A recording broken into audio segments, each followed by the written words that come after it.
Sleeping Beauty, a tale of enchantment and true love. Welcome to today's Sweet Dream Stories. Today's story is Sleeping Beauty. Once upon a time, there was a king and a queen who had no children, which made them very sad and troubled.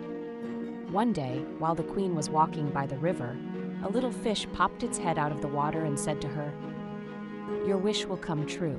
Soon you will have a daughter." As time passed, the fish's prophecy came true, and the queen gave birth to a very beautiful daughter. The king was overjoyed and adored the child, deciding to hold a grand banquet in celebration. He invited not only his relatives, friends, and dignitaries, but also nearly all the witches in the kingdom to bestow kind and wonderful blessings upon his daughter. There were 13 witches in the kingdom, but the king had only 12 golden plates for the feast. So he invited 12 witches and left one uninvited. After the grand banquet, the guests presented the little princess with the best gifts.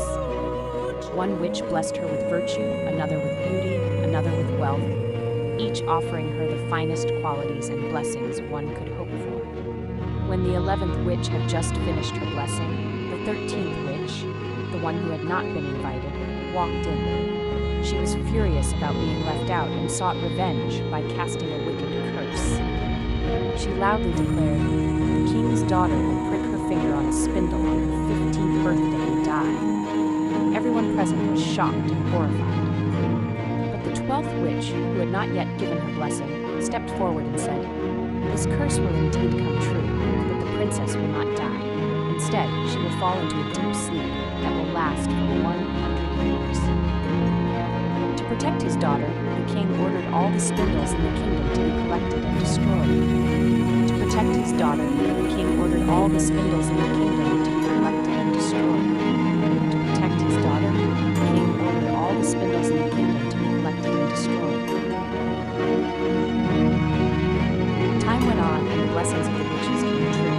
The princess grew to be intelligent, beautiful, gentle, and graceful, beloved by all. However, on her 15th birthday, the king and queen happened to be away from the palace, leaving the princess alone. She wandered through the palace, exploring every room until she came to an old tower. Inside the tower, she found a narrow staircase that led to a door with a golden key in its lock. When she turned the key, the door sprang open, and inside, an old woman sat spinning thread. "Hello, ma'am. What are you doing?" the princess asked. "I'm spinning thread," the old woman replied, nodding.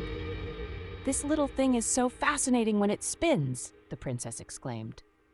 She stepped forward to try it herself, but the moment she touched the spindle, she fell to the floor unconscious. The curse had come true. But the princess did not die, she simply fell into a deep sleep. When the king and queen returned, they too fell into a deep sleep as soon as they entered the hall.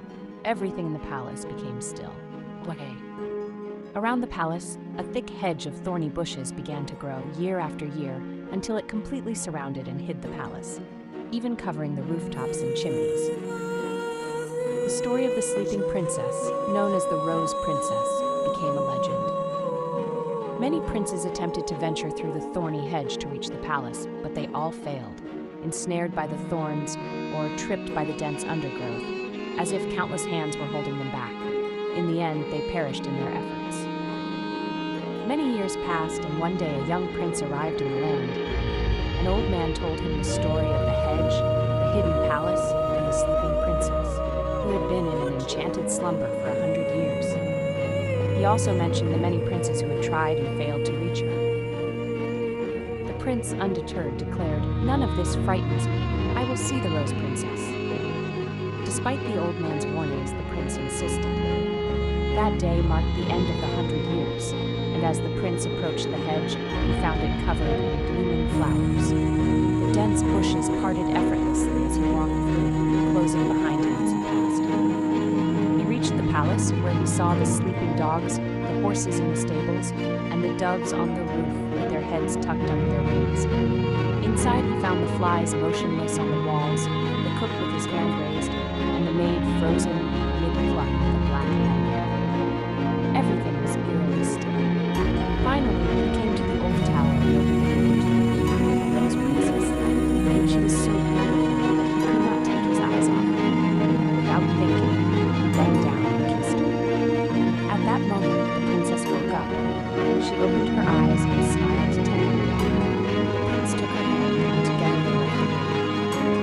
The king and queen, along with everyone else in the palace, also woke up. They stared at one another in amazement, still processing what had happened.